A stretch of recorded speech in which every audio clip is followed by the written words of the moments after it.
Kementerian Agama Kabupaten Kebumen oleh Kepala Kantor Wilayah Kementerian Agama Provinsi Jawa Tengah, Bapak Haji Mustain Ahmad, SH.MA, pada hari ini, Jumat 7 Juli 2023.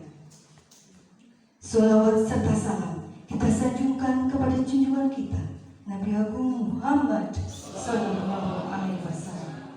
Semoga kita akan mendapatkan syafaat beliau di yaumul kiamah nanti. Amin. Allahumma amin. Hadirin yang berbahagia, demi kelancaran acara pada hari ini, marilah kita buka basmalah bersama.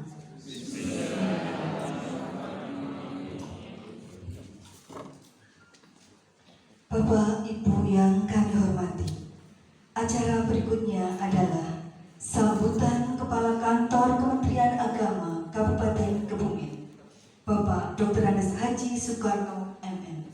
Kepadanya disilakan. Hormati Kebumen, semuanya saja ASN di lingkungan Kantor Kementerian Agama Kabupaten Kebumen, insya Allah dirahmati dan diberkahi oleh Allah Subhanahu wa Ta'ala.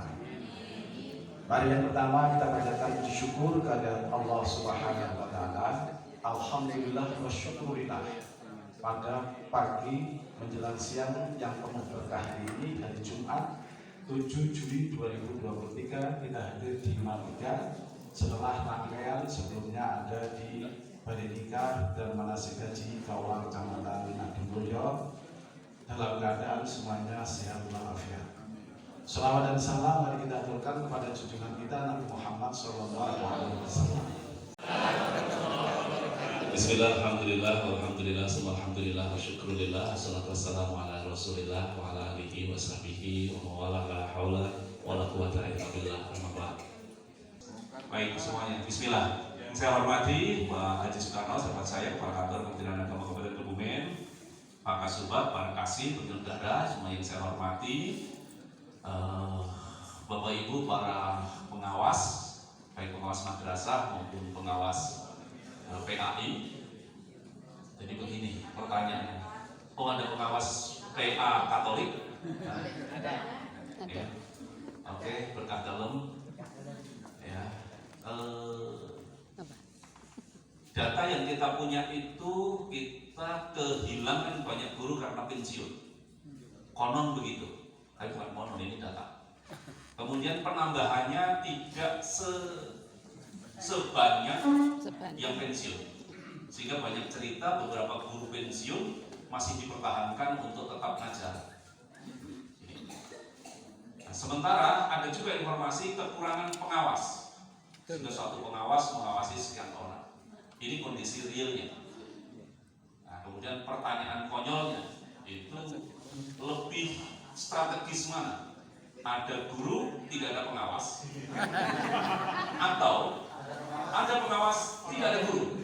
Karena itu para calon pengawas, baik pengawas PAI maupun pengawas madrasah. Sekarang masih ada yang ikut pelatihan pengawas PAI. Di belakang itu saya tahu aksi ada 2 angkatan lagi di balik diklat. Padahal kita sedang dievaluasi. Kalau mau disebut diberhentikan ya enggak, disebut moratorium ya, sedang kita evaluasi. Jadi kira-kira kebutuhannya sudah sedemikian mendesak atau belum? Kalau kebutuhannya jelas terbaca ada, karena ada standarnya, 1 pengawas berapa madrasah, 1 pengawas berapa guru, ada standarnya. Tapi dengan cara begitu, hanya dengan cara itu saja, tentu tidak mengatasi persoalan yang real kita hadapi. Karena itu untuk sementara, ya pokoknya jadi calon itu malah lebih gagah. Ya, sanawiyah hidayah semoga saya hormati keluarga besar Madrasah Aliyah Negeri 3, Pak Arif Budianto.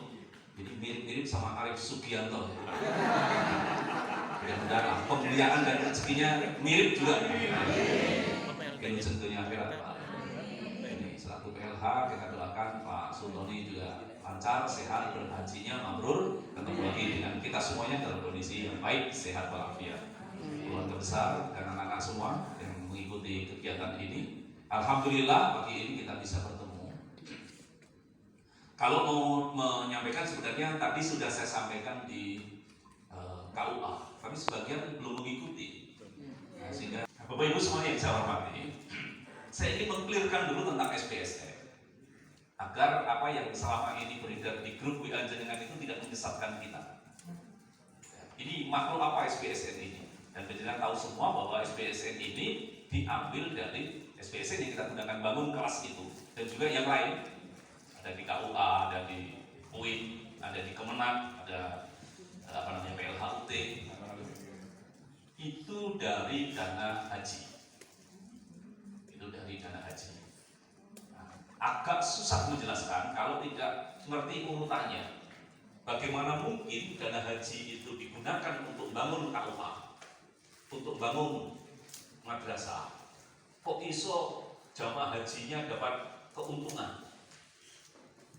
Jadi ceritanya Bapak dan Ibu, negara itu kalau mau menyelenggarakan kenegaraannya, membangun negerinya, itu butuh dana. Dana itu didapat dari mana? Pertama yang paling pokok dari pajak. Kemudian ada juga penerimaan yang bukan pajak, namanya PNBP. Dulu sekali, waktu masih ada SPP, madrasah itu juga ada PNBP-nya. Dulu sekali, tapi sekarang sudah nggak ada. PNBP kita, kalau yang ada di Kemenag itu hanya ada, yang gampangnya hanya ada 1, yaitu KUA atau pernikahan yang diselenggarakan di luar KUA. Itu duitnya tidak masuk ke KUA, tidak masuk ke Kemenag, tidak masuk ke Kanwil, tidak masuk ke Kemenag Pusat.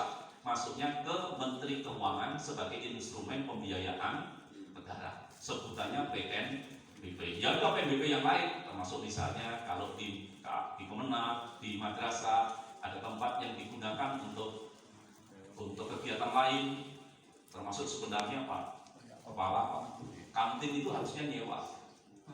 Kantin itu harusnya nyewa, tapi nyewanya bukan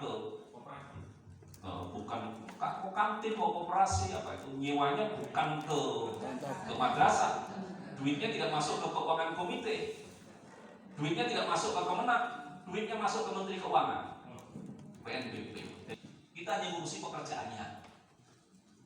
Jadi ada badan yang dibentuk dengan Undang-Undang 37 2012 itu tentang BPKH, Badan Pengelola Keuangan Haji. Jadi dulu memang kita mengelola keuangan haji, tapi karena kita dibombardir dengan berbagai persoalan, dituduh ini dan itu, maka kemudian DPR selaku wakil rakyat menginisiatifkan ada BPKH ini. Maka sejak itu undang-undangnya di 2012, masa peralihannya 5 tahun, 2017 kemarin, 2017 sudah cukup lama. Nah, itu kita tidak lagi mengelola keuangan haji. Nah, bagaimana sebenarnya cara mengelola keuangan haji? Duit dari jamaah haji, jadi kita tahu bersama, jamaah haji itu kalau daftar dia memberikan setoran awal, bukan tabungan. Bedakan, 25 juta. Sebutannya bukan tabungan haji,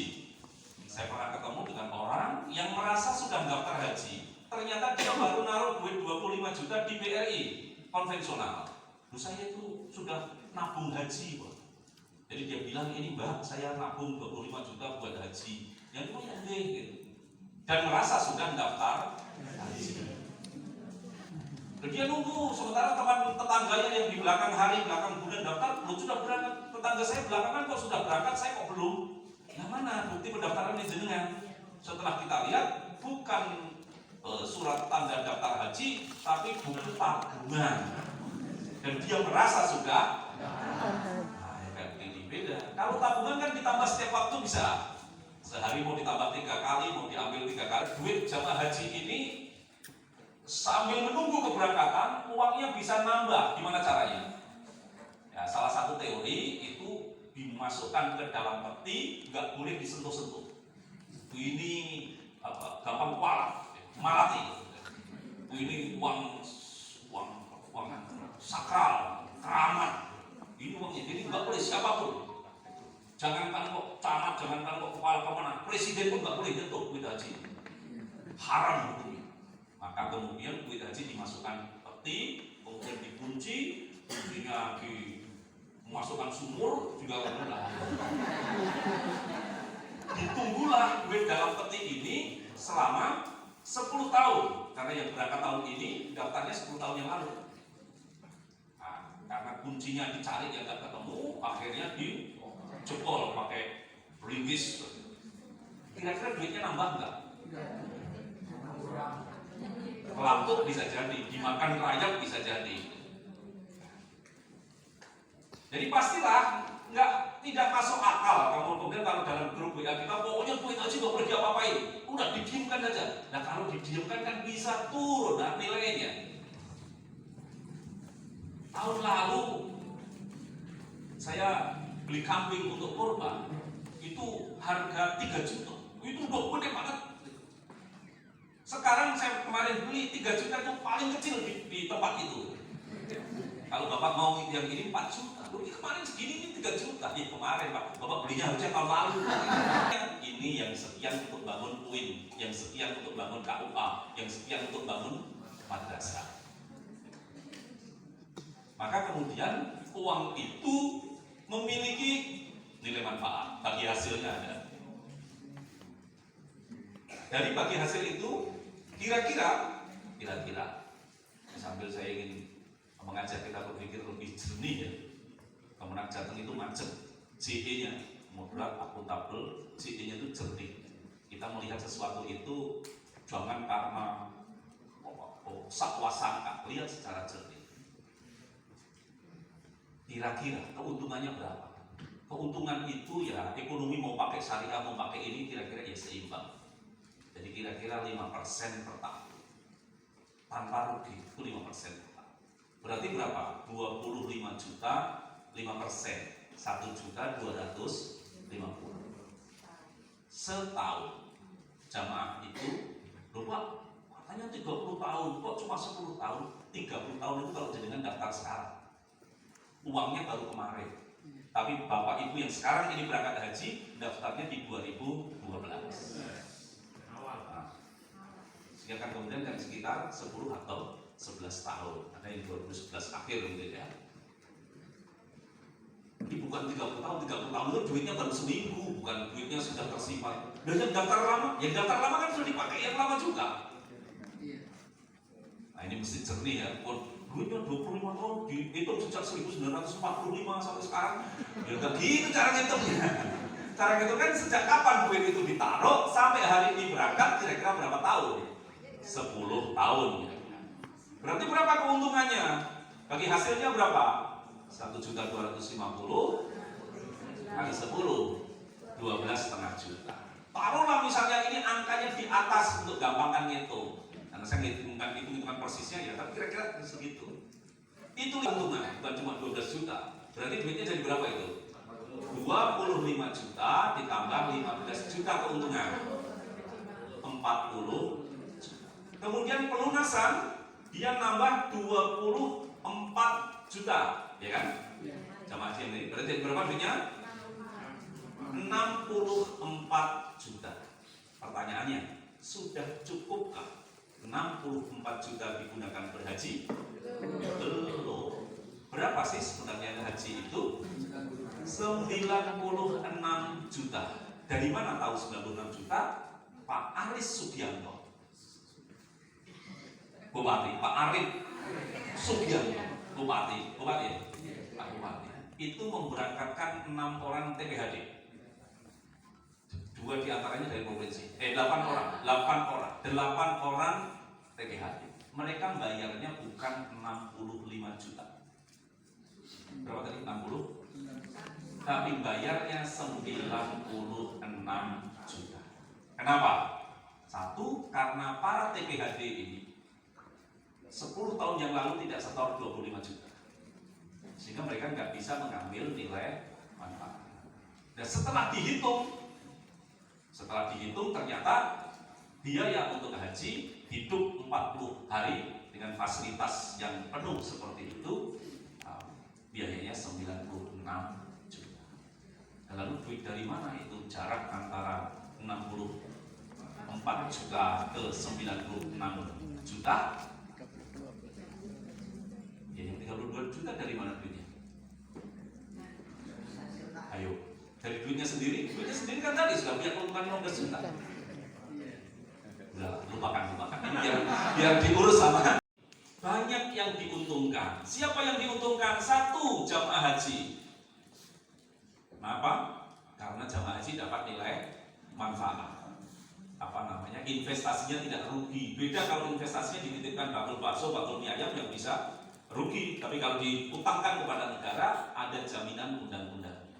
Siapa lagi yang diuntungkan selain jamaah haji? Dapat keuntungan masyarakat. Siapa masyarakat? Ya pengguna layanan, murid, orang tua murid, manten, keluarganya manten, pengguna layanan di KUA. Jadi 2. 1, jamaah hajinya itu sendiri. 2, masyarakat diuntungkan. 3, siapa yang untung? Negara. Kenapa negara untung? Karena tambah kaya. Kenapa tambah kaya? Ya sekarang mang 3, dulu neracanya bisa kita lihat, tapi nanti di akhir tahun neracanya akan tambah. Nah itu panggilan.